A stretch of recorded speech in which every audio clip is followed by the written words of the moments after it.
Justin, the former Enactus team member, was one of the first people I ever met to talk about Venture for Canada. So I'm always grateful for Enactus Canada's support and partnership since like the very earliest days. And it's been a pleasure to judge Enactus regional and national and global competitions in the past. And really great to be here. And thanks to Enactus for the opportunity to present today. In terms of my talk, I'm going to be giving practical tips today on how you can develop a better relationship with uncertainty. And we live in an era that is in many ways defined by rapid change. We are in one of the most volatile and quick changing moments in human history. And I'm going to go through a few slides to give a little bit of context on the situation that we're in and how can you develop a better relationship with uncertainty. So I'm going to share my screen in one sec. Perfect. And everyone should be able to see. All good, Harry? Yeah. Okay, perfect. So the first step of learning to develop a better relationship with uncertainty is learning to figure out what is your current relationship with uncertainty. So you can scan this QR code here or fill out the link in the chat. But essentially, I'd love for you to fill the survey out and get a better sense of what is your current relationship with uncertainty. And this score will give you a score from this quiz will give you a score of anywhere from 0 to 48, with 0 being that you are very uncomfortable with uncertainty, and 48 being that you love uncertainty, that you seek it out, that you're a thrill seeker. And I've had around 450 people fill out this survey to date, and I have seen an extremely wide range of answers. And it's so important to understand as well that this score doesn't define you in your life and your career, that in fact that our relationship with uncertainty is constantly evolving. And the score that you get is your score today. But sometimes we might love uncertainty at some points in our lives, but we might seek it out in others. It's important to note that our relationship with uncertainty can change based on the time of day, what we're working on. Some of us love uncertainty in our personal lives, but don't like it in the context of our work lives. So if you can start filling out this survey, that would be fantastic. And I'll give you folks a little bit of silence just while you fill it out, and then we'll dive into an interactive activity. And I would love to hear from you folks on what are your uncertainty scores. But I'll pause here and give you a little bit of time to fill out the survey.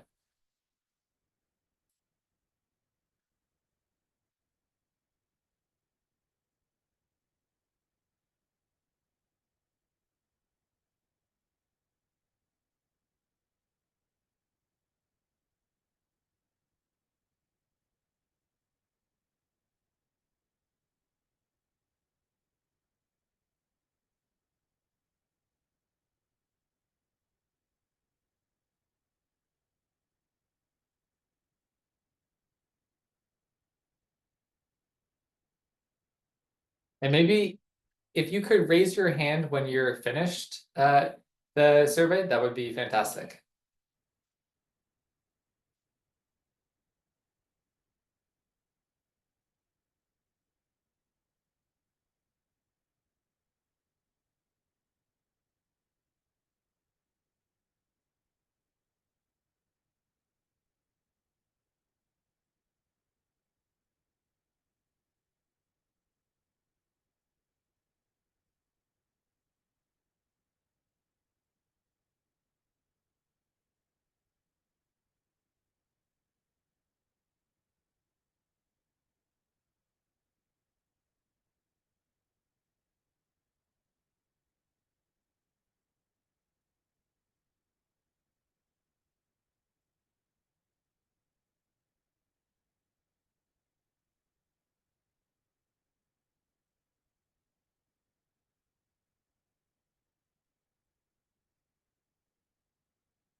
For some reason, I don't know how to find the button to raise the hand. Um, it's, I think, under reactions.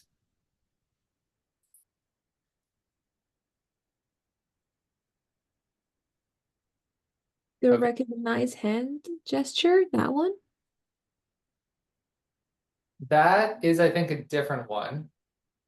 Hmm. And I think I just turned off the share screen, right? Gary? Am I still sharing? You're still sharing, Okay. so you can, Oh, there. yeah.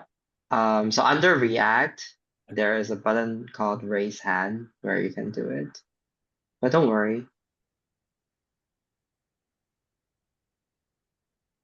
All right. Avery, I'd love to hear from you. What was your uncertainty score? Yeah. First, thank you for taking the time to speak with us. Yeah, I got 41 out of 48, so they called me an uncertainty thrill seeker, which I think does fit my persona fairly well. I definitely recognize that as a strength of mine, but I thought it was interesting to get I had like a little blurb on mine that was like, yeah, how to balance your strength and just gave you like check your blind spots, pause before jumping in, help others adapt. And it's definitely things that I notice in I guess in my personal life that sometimes I move very quickly. So it definitely is a good checks and balance for me. Yeah, that's one of the higher scores that I've seen. What's an example, Avery, of where you've like really leaned in or embraced uncertainty? I mean, honestly, even just in my role as a co-president in an Enactus Canada team, you're always adapting to some level of uncertainty when we're working on our projects or even just leading a team in general. So I think just the fact that I gravitate towards those kind of roles is uh is a direct result of this score, I guess.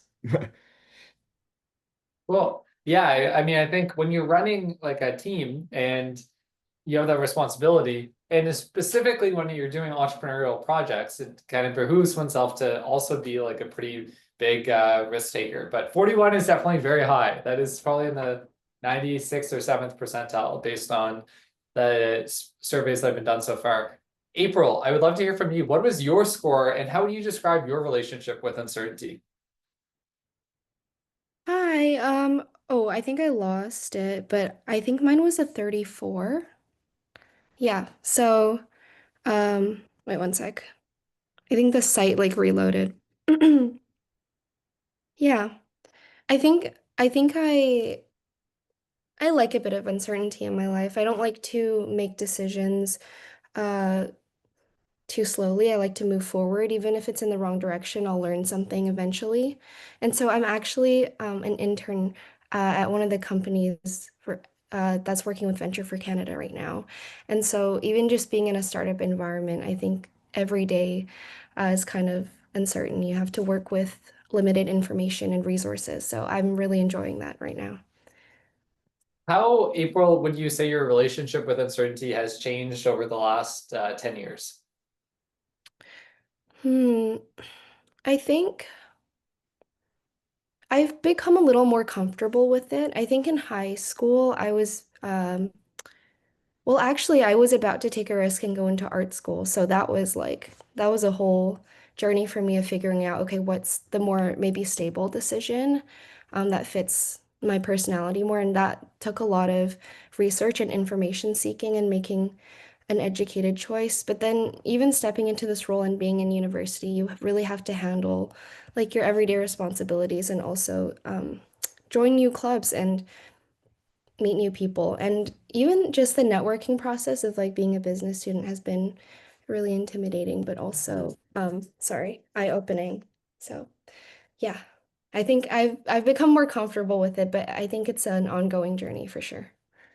And Yeah. it's important to emphasize like our relationship with uncertainty is not static. Like the score that you get today is not the same as what it's going to be like 20 years from now or that it was 10 years in the past. And Hmm. it's so important to emphasize that because we can all work to improve our relationships with uncertainty. Like learning to thrive and embrace the unknown is like a teachable skill. And it's one of the main things we'll be going through in the session today. Are there anyone else, does anyone else want to share their score result or describe their relationship with uncertainty?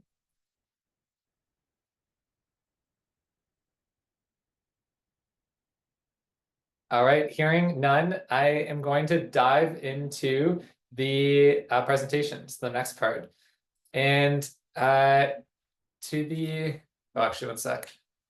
I'm gonna stop sharing. I'm gonna make my screen full so you can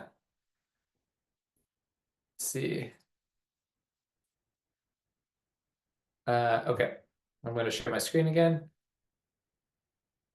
So, thanks for filling out this survey. And one sec, I'm just moving. Oh, for some reason it's not. Oh yeah, perfect. So one of the other things that's important to emphasize is that the world today is 4 times more uncertain than it was in early 2008. And this chart that I have here is of the World Uncertainty Index. And this measures the amount that uncertainty as a word is like mentioned in the news. And as you can see in early 2009, which by the way was in the middle of the global financial crisis, so still a moment of instability, it was around, 15,000, 20,000 maybe. Today it's at over 110,000. And according to the World Uncertainty Index, the world today is actually around 4 times, I'm sorry, it's around double the level of uncertainty of what it was in the peak of COVID. So if you're feeling like the world is really uncertain, it's because it is. And that's driven by everything from AI to Donald Trump to climate change. Like we live in an era that's defined by rapid change. And there's been geopolitical instability at many different points in human history. What makes right now different is the extent to which things are moving quickly, the extent to which AI can become this technology that blows up really quickly. You look at the adoption of Google and the internet and the time that took, which wasn't that long. AI is proliferating at such a faster pace. So we don't choose the era that we live in, but we can choose to develop a better relationship with uncertainty. And the reality is that we live in a time, an era that is in many ways defined by uncertainty. So it's particularly important for everyone to learn to develop a better relationship with uncertainty. I show this picture here because I think my personal story is important in the context of these presentations. And when I was 22, I left a job at Goldman Sachs in New York City to go found a venture for Canada. And this is a picture of me at the Goldman Sachs office with Dikembe Mutombo, who was an amazing basketball player, also a great humanitarian.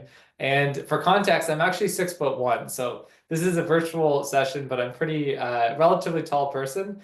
And it gives you a sense of how tall Dikembe Mutombo is relative to myself by looking at this picture here. As well, if you see the size of Dikembe Mutombo's hand, that is probably one of the largest hands I've ever seen in my life.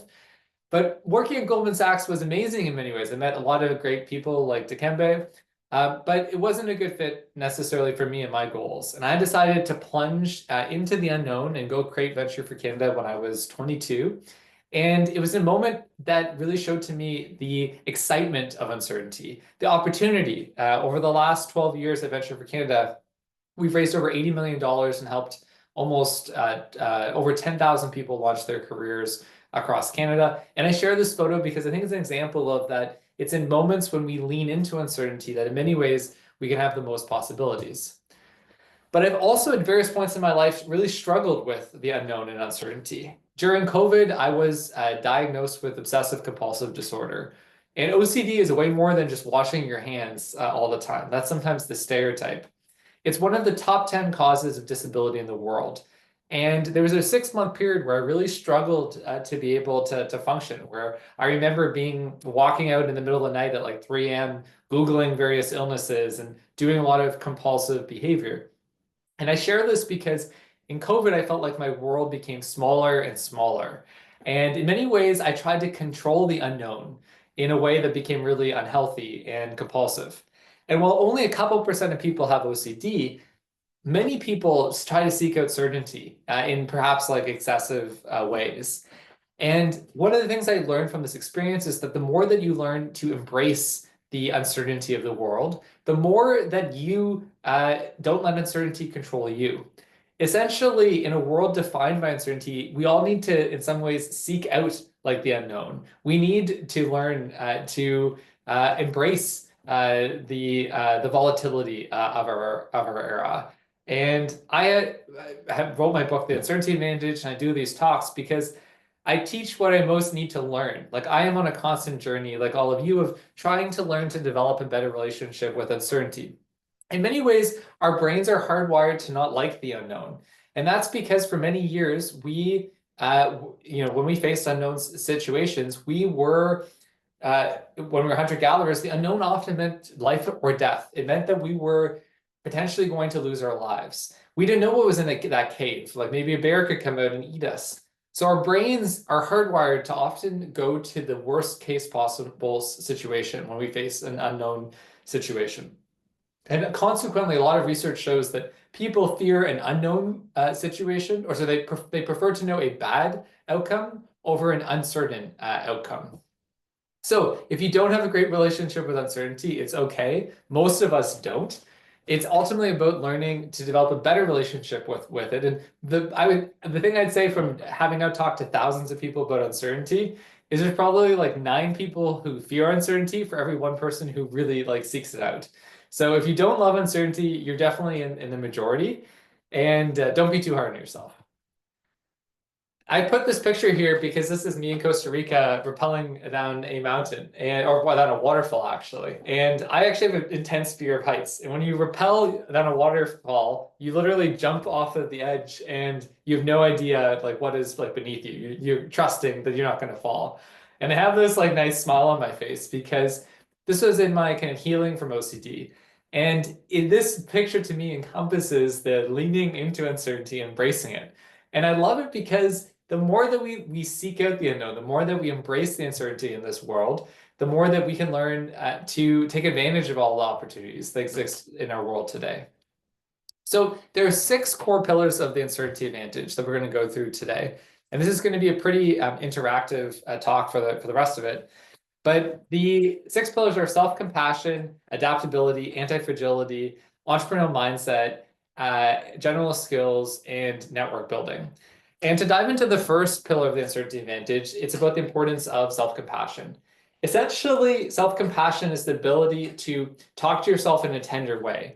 And one thing I've observed in my work at Venture for Canada, but also in other competitive spaces in my life, is that often it is in the most ambitious spaces that people are the least compassionate, where people can be so demanding and hard on themselves. And I share that because sometimes I am not a very self-compassionate person to my own self, and I constantly need to look at fostering my own self-compassion muscles.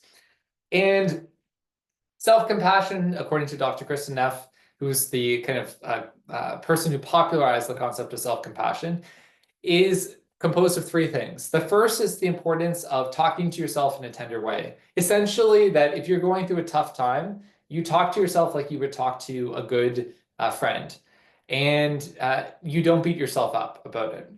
The second is that you recognize your shared humanity, that essentially if you're going through something tough, there's likely thousands of other people, millions, maybe hundreds of millions of people in the world that are going through the same thing. And that when you recognize that, you realize that you're not alone, and you can have more compassion for yourself. And the third and final aspect is the importance of mindfulness, of just being aware of how you're feeling. So a question I have for all of you is, if you were to rate yourself on a self-compassion scale, with 1 being you're not self-compassionate at all and 10 being you're very self-compassionate, where would you put yourself on that scale? And can you put your answer in the chat, please?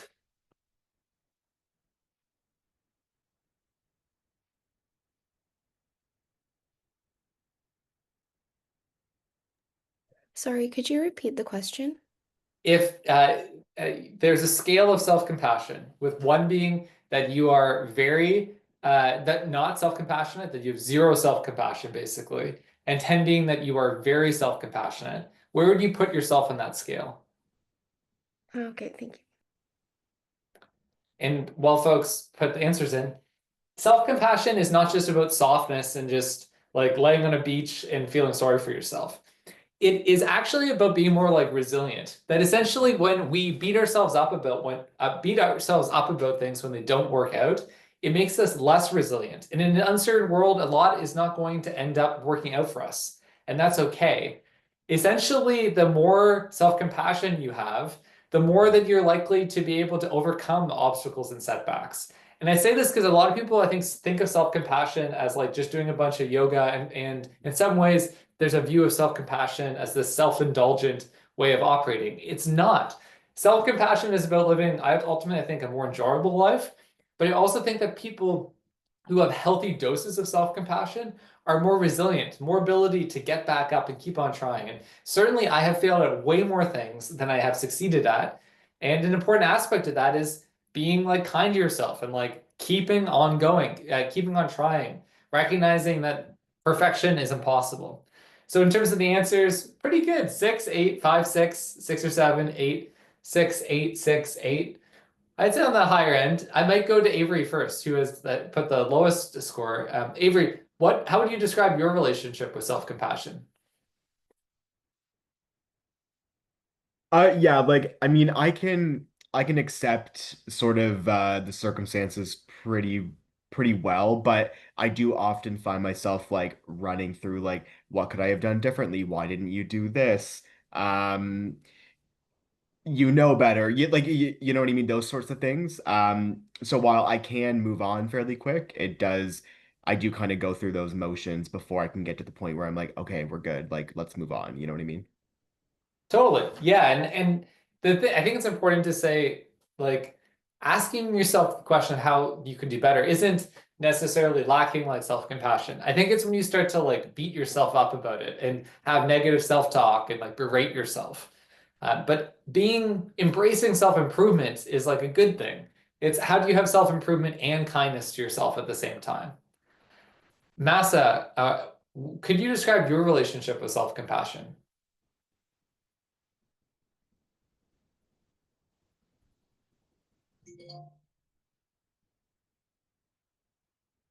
Or we will go to Estelle. Could you describe your relationship with self-compassion? Uh, I used to be way lower than 8. I used to be like very like judgmental with myself, and I learned to like accept my mistakes and accept the fact that I'm not always gonna do like I'm not gonna have the best outcome I hope to have. So that's why like my grade might be a bit high compared to other people.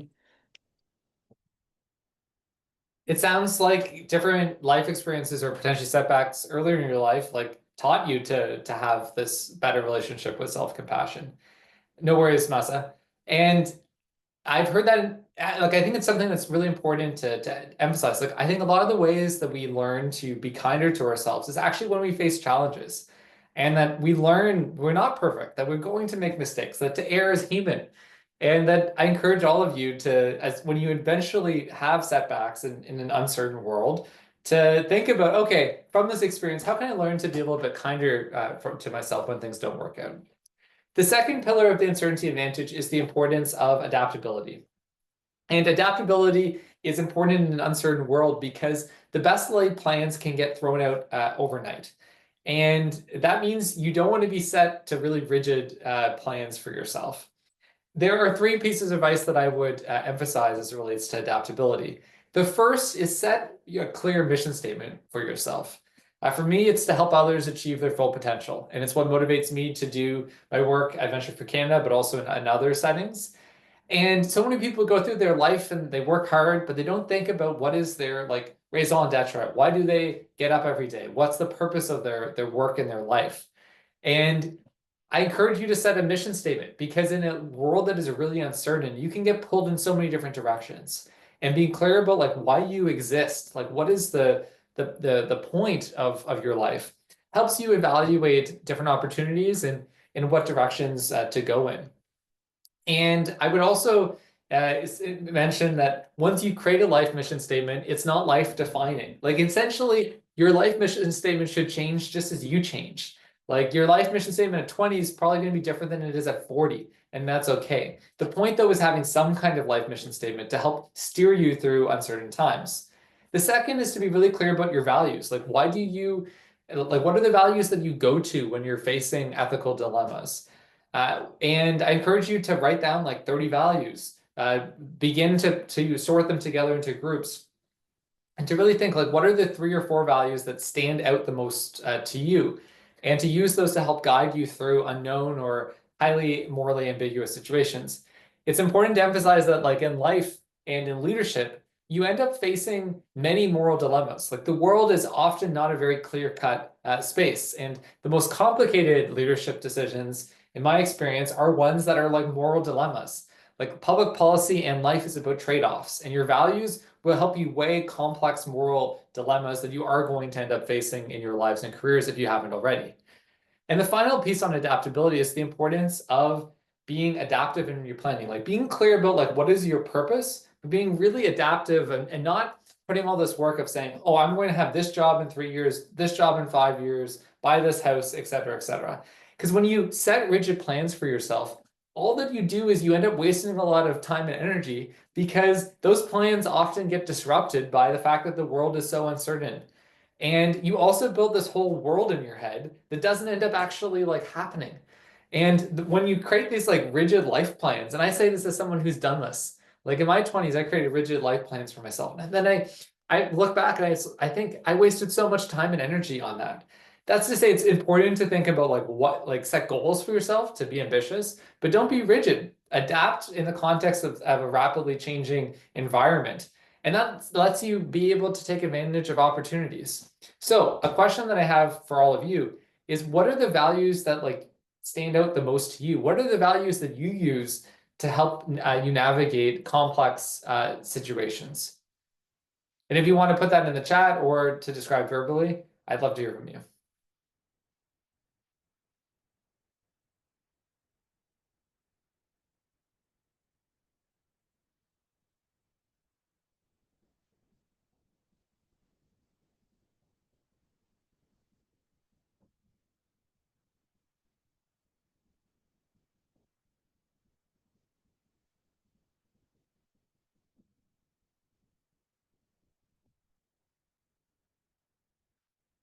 To weigh in?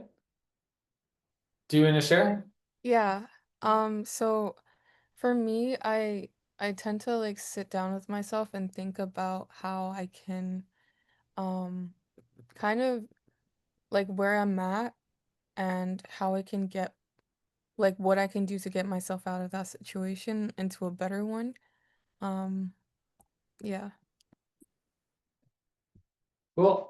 Thanks for sharing. And yeah, I think that that's it's a great one to reflect on. What are things that helped you kind of identify that value? Um, I think I don't know. I would say experience and trial and error in a way. Yeah, I feel like I've had a lot of experience with being unsure. And I also read a lot of self-help books, so I think that also kind of helps. But yeah. What's a book that has particularly helped you? Okay. I would say The 7 Habits of Highly Effective Teens. I was a kid and my parents like gave me the book. It's like every Nigerian parents like book that they give to their kids. So that's something that I read as a kid, and it has this chapter about like prioritization. And so I guess that really helped me like kind of have an idea of how Cool. to, yeah.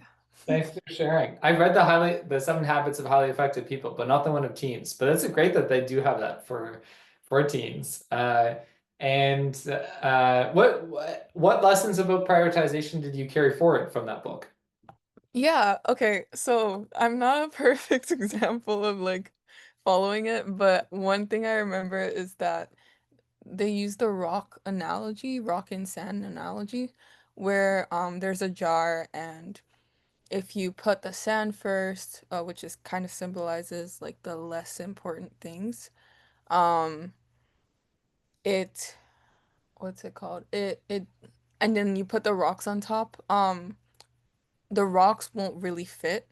And the rocks are the bigger parts. They're the more important things.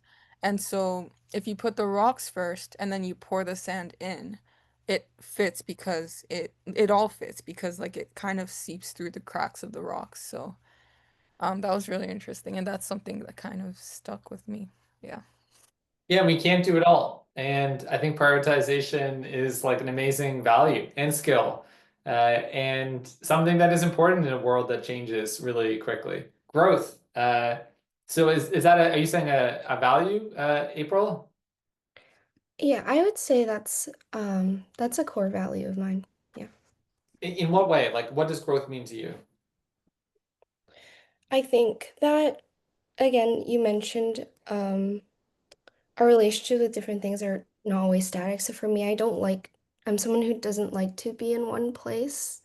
I think I see like pauses as a means to like um get to wherever I want to get next. And I think that's always changing. So um in whichever direction I want to grow, I align my experiences and um what I do every day with that. Yeah. Mhm. Awesome. Thanks so much for sharing.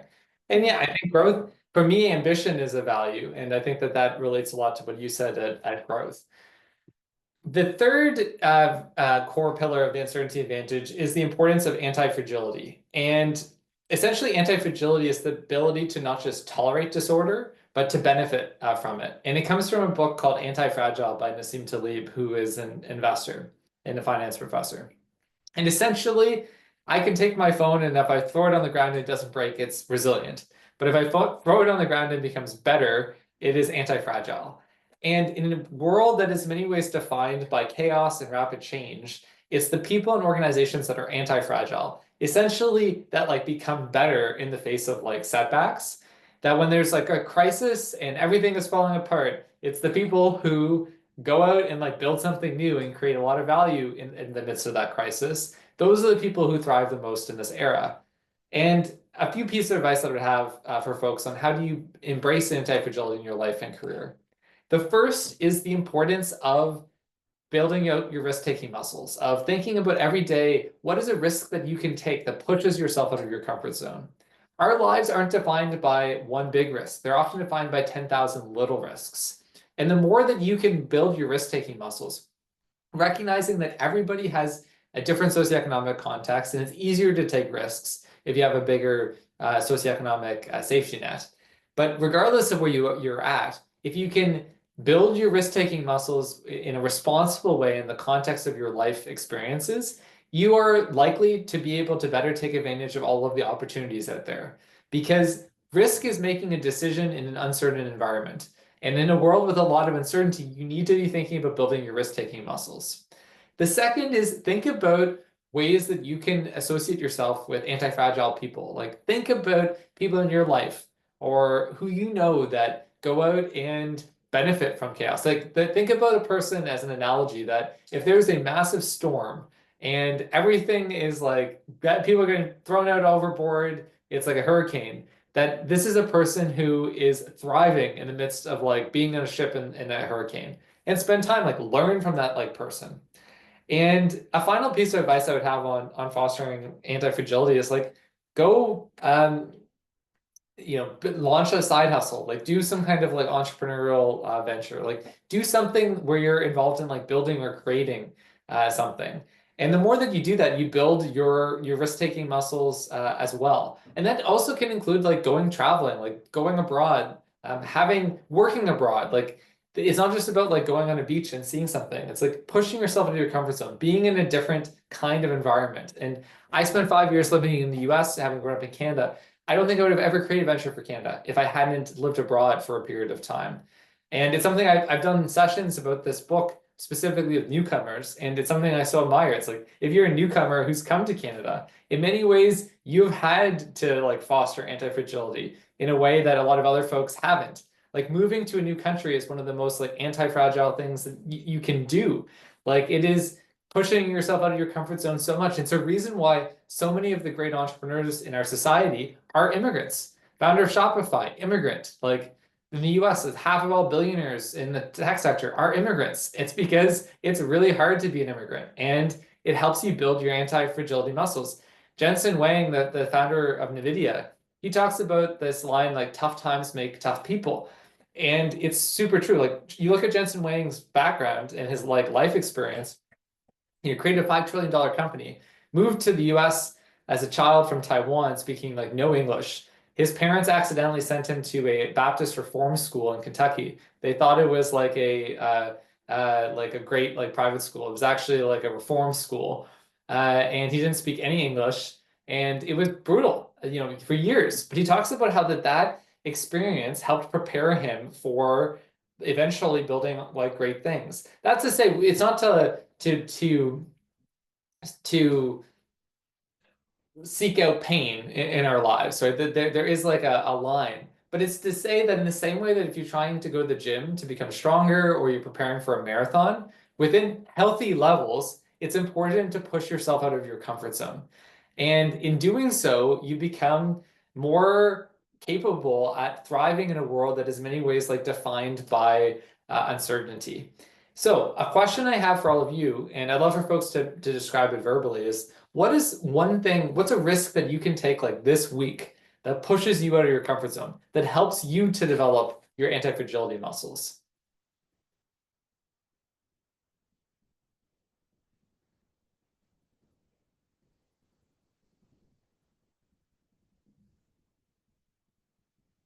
Sorry, I just wanted to ask a quick question. Yeah. So, in terms of small risks, could you give examples?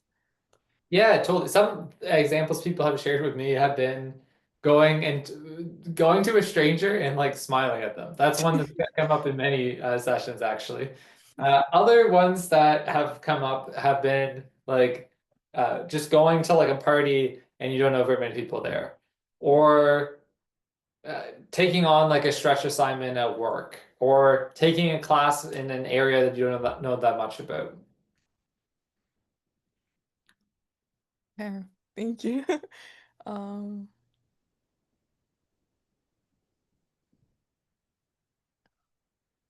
okay, I guess for me, I could volunteer for something that I'm not sure. I don't know. I'm gonna try and volunteer this week. Something that I'm not used to. Um, yeah. In a category I'm not used to. Yeah, I love that. And it's putting yourself out of your comfort zone. Volunteer, try something new. And the more, if you constantly get a mindset of trying something new, over time it becomes easier to try new things. And in a world where things change really quickly and there's a lot of new things, we need to like embrace our newness muscles. Like we live in an era where just to keep up with AI and all of the tools, like you kind of have to constantly be in this lifelong learning loop of trying, experimenting. And how do you get better at it? You try a lot of new things all the time. At this point, I'll go to the fourth pillar of the uncertainty advantage, which is the importance of embracing a entrepreneurial mindset.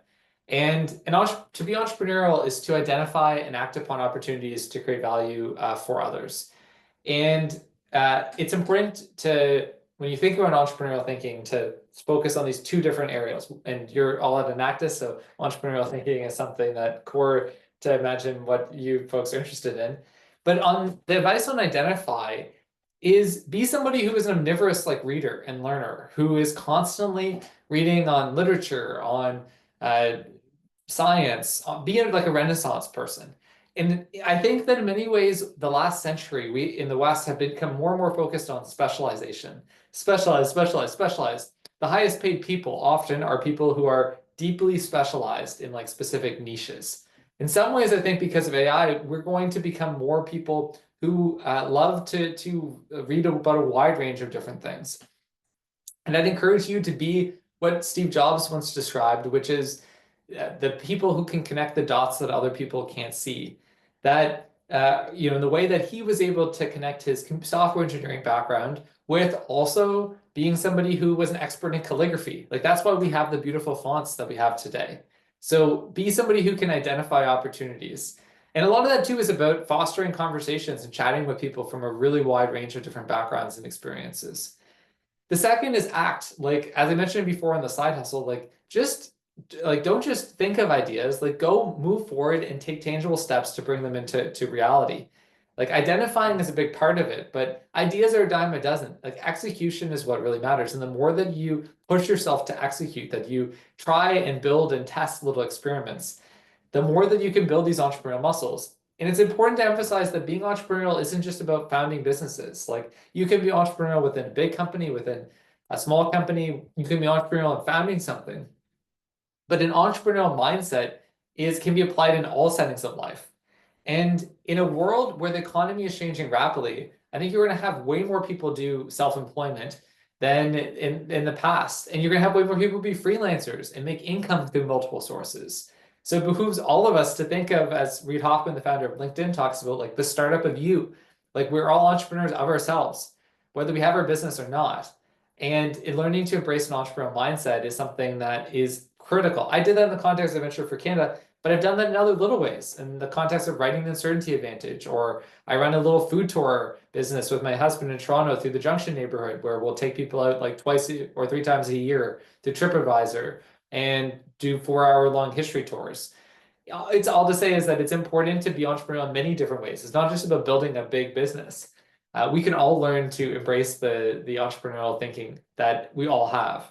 So one question I have for all of you is, what is like something entrepreneurial that you can do like this week in your life, your Enactus Club, your career, where you identify an opportunity and you act on it?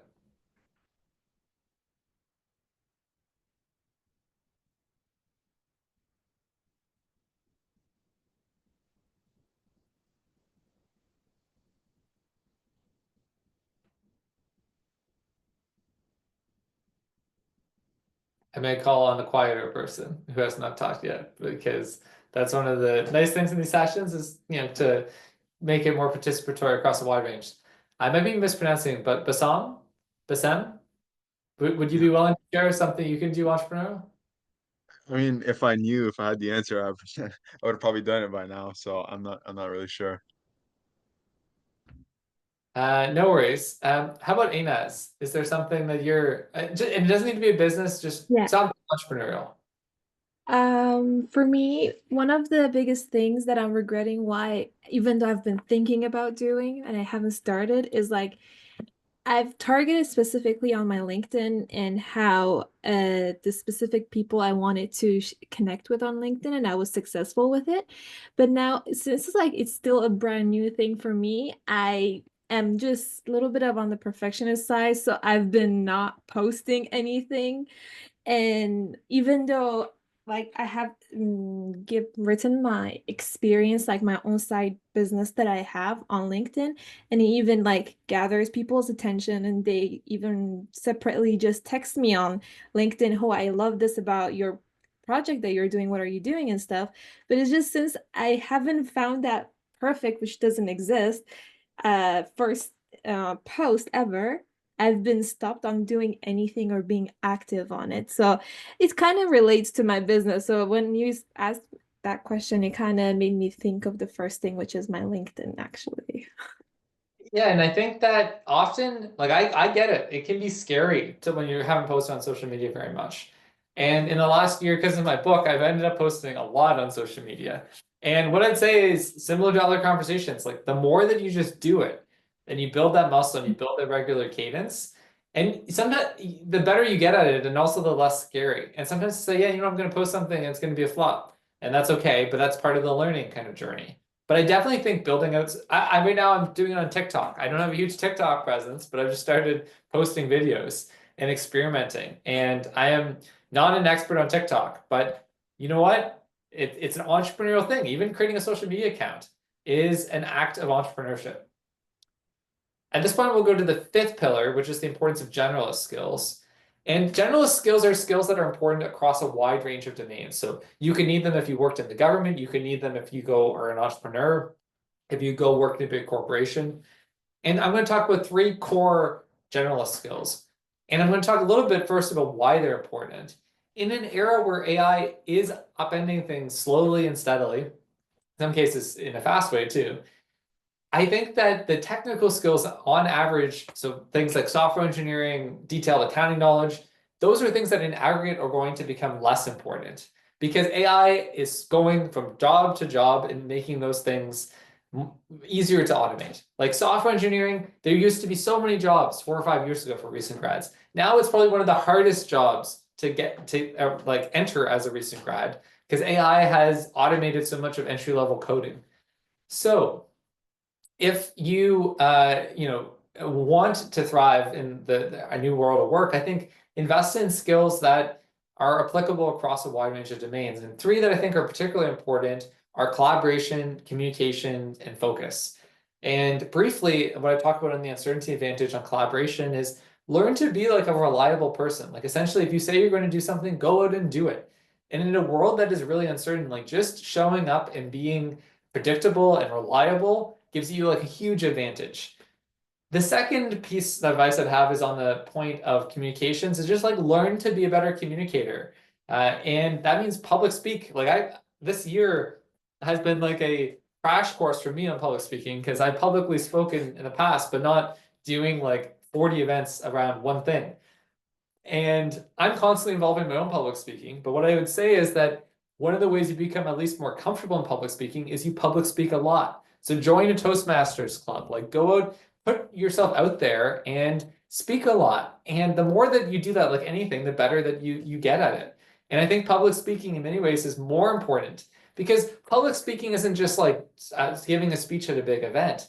It's about speaking one-on-one with somebody. It's about like everything that we're doing is a kind of public speaking, even if it's a one-on-one conversation. And be recognizing that like that our human abilities, our ability to connect with others as like individuals, as people, I think is something that's going to be more important than ever before. And the final generalist skill that I really want to emphasize is the importance of focus. Like we live in an era where we can get distracted and pulled in so many different directions. And just having focus on what are the most important priorities on your life and focusing on those, kind of like what Toyin was talking about, the 7 highly effective habits of, or 7 habits of highly effective teens, the same applies to all of our lives. Like making the most important thing is something that's really critical in a world where we can get distracted really easily and we can feel like we're running out of time. So I mentioned 3 examples of generalist skills. What's another generalist skill that you think is particularly important that I didn't mention? And I may call on somebody unless somebody raises their hand. All right, so Habe, what do you view as a general skill that's particularly important? I mean, time management is pretty important. Especially if you're an entrepreneur, if you're a go-getter, trying to achieve a lot of things, or you're involved in a lot of things, then it's really important to be highly organized. Yeah, I agree. It goes to the point of focus. Like the Yeah. most effective people are people who have great time management. They don't waste time. Because what is our most valuable asset? It is our time. And being picky about how we use our time is something that's really important. Bassam? So also leadership is pretty important because, if you have many people on the same project, you can get more done than just by yourself. But knowing how to manage and make sure everybody's strengths are being utilized to their full capacity is a pretty important skill as well. Totally, 100% agree. And I think that leadership, like, is essentially your ability to motivate other people to achieve even greater things. Sorry, a sneeze, is something that is absolutely like critical. And because we can only achieve so much by ourselves. It's how the ability to motivate and inspire other people to do great work that is one of the most important things and the most challenging things in order to create greater impact. We'll now go to the final pillar of the uncertainty advantage, which is the importance of network building. And who you know has always been important, but in some ways it is more important today than at any other point in human history. And it's because opportunities are emerging at such a quick pace because of the rapid rate of change that we all, like, how do you get access to opportunities? It's through people. And learning to cultivate a network that works for you and works for others is absolutely critical. And there's 3 things I'm going to be talking about. The first is the importance of strong and weak ties. The second is the importance of going out of your comfort zone like every week to meet new people. And 3 is the importance of give first. So to point one, which is strong and weak ties. A major mistake I think a lot of people make when they think around network building is they focus too much on strong ties or they focus too much on weak ties. And both are really important. Strong ties are important for socio-emotional well-being. Lots of studies show that the number one factor that determines our happiness is the strength of our quality of our relationships with others, like meaningful relationships, like with family members, with friends. The sad thing is that in many ways we live in like the antisocial century. People are more on their phones, people are socializing less. There was a study in the US of the American Time Use survey, which shows how Americans spend their time. Americans today spend like 30% less time per week socializing in person with other people than they did only 20 years ago. And I imagine the same data as in Canada. So show up, like send texts, give calls to people, like invest in your relationships with other people. And those are also people who are going to give you valuable, like your strong ties, your fans, your really good friends, your family, are the people who are going to help you like navigate tricky situations, who are going to give you the emotional support when you go through tough times. And on weak ties, many studies show that the main way that you get hired are through people you know peripherally. So maybe somebody you participated like in an Enactus club with, they connect you to an opportunity. Like the strong ties and the weak ties are what give you tons of like periphery kind of opportunities that end up kind of coming. And I think of even in the context of me publishing The Uncertainty Advantage, which is published by Dundurn Press, which is one of Canada's like oldest and largest publishers. How I got this publishing contract when I didn't really have an author platform, had never published a book before, was I randomly 7 years ago was connected to the publisher. We had lunch, didn't even talk about the book. We reconnected in 2021, 2022. And I said, oh, I'm beginning to work on this book idea. And he said, well, we published this book. And then he gave me a publishing kind of contract. And I didn't have to do a big book proposal and go through that whole rigmarole. And I share that in the sense that I would not be here if it was not for the strength of weak ties. So think about fostering your weak ties. And for me, one of the ways that I do that, and it goes to my strong ties too, is like sending out a newsletter once a month, like keeping in touch with a large number of people. Social media is an effective way to do that as well, because you can't be sending like personalized text to like hundreds or thousands of people. That's just not sustainable. But think about what are systems that you can keep in touch with a large number of people. And the third important thing that I would emphasize is the importance of give first. Like, don't be selfish. Like, try to help other people, add value. Networking has a bad rap because often it's about just like benefiting yourself over everything else.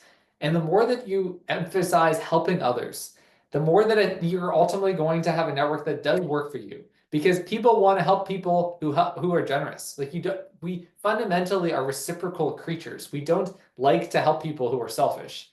And the more that we give, the more that we will likely receive as well.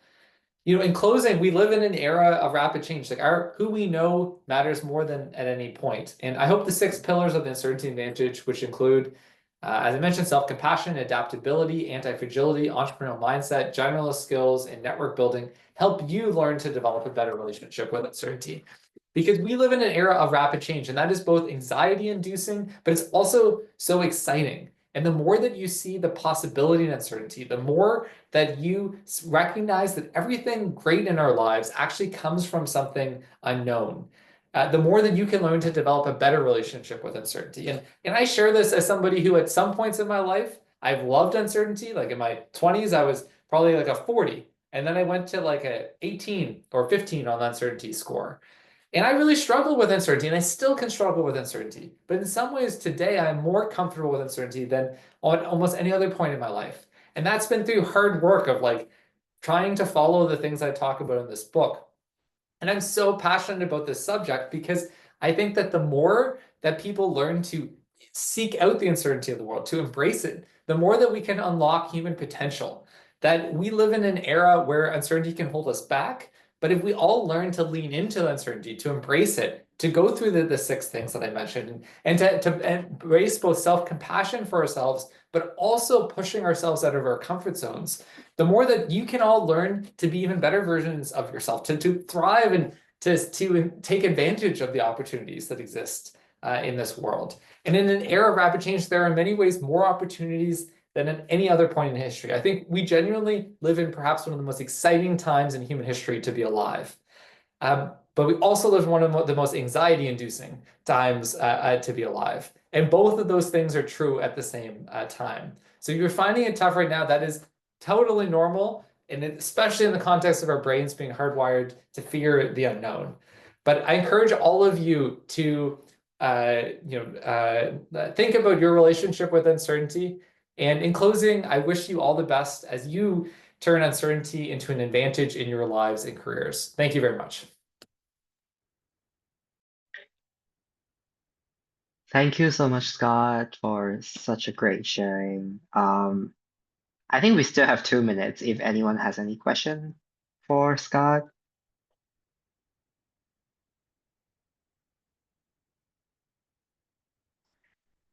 Can I, if Um, no one, oh, does anyone have if no one has a question, I'm going to quickly say, Scott, thanks so much for doing this. It was brilliant. And also, I love the fact that you've come to this being so excited about uncertainty and yet at the same time admitting that it's still anxiety inducing. So I think we can all relate to that really well. So thank you so much.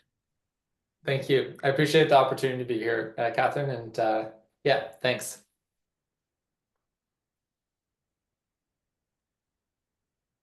I think there's a survey coming up. Is that correct, Harry? yes, so I will, in the meantime, I will do a survey for this session, so please fill it out before you go. In the meantime, like, please also ask questions when Scott is still here.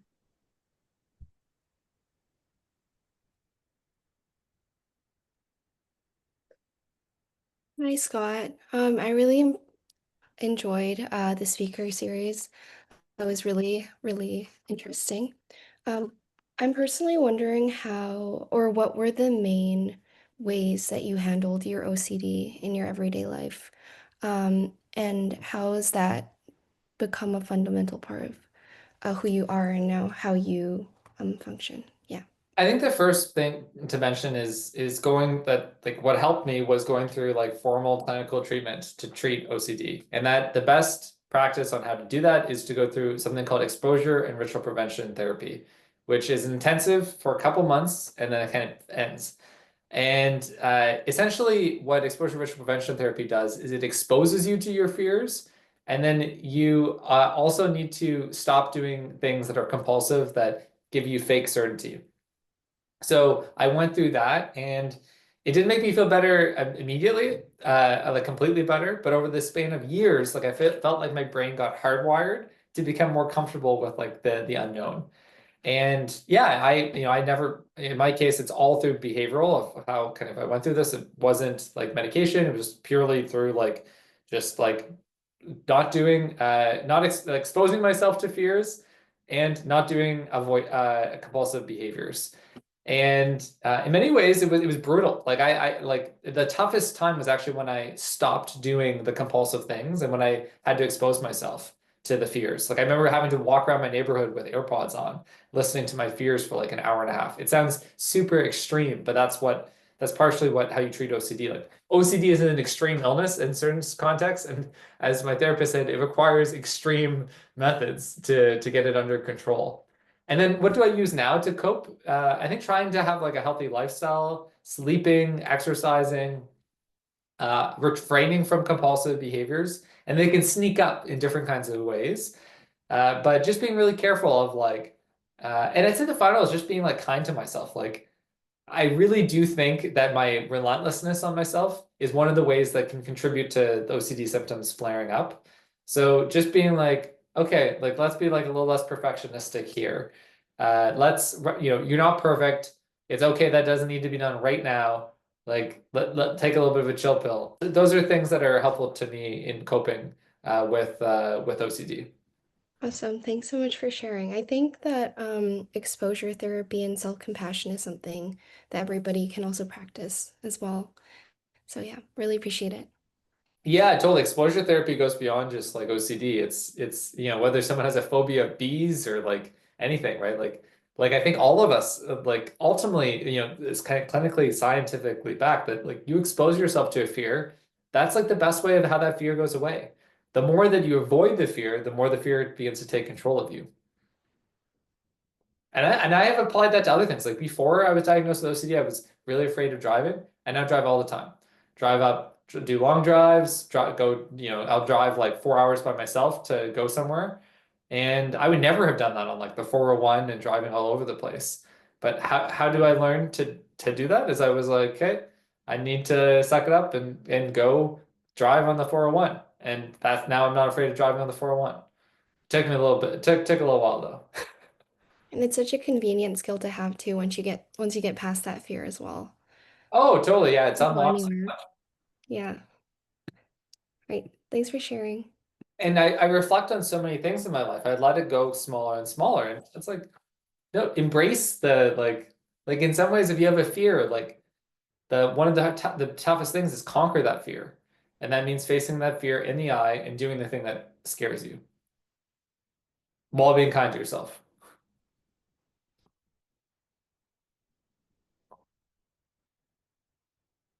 All right, we can maybe wrap it up there, but feel free if you want to keep in touch. My email is scott@scottststirrett.com. And yeah, I appreciate the opportunity to be here tonight and best wishes as you all navigate uncertainty in this uncertain world. Thank you again, Scott. Hope this is a good reminder for everyone to do something out of the box, out of your comfort zone, do volunteering, write the post on LinkedIn. So yeah, so I think it's about time. So feel free to log out, and thank you very much for all of you for joining and participating in today's session. Thank you.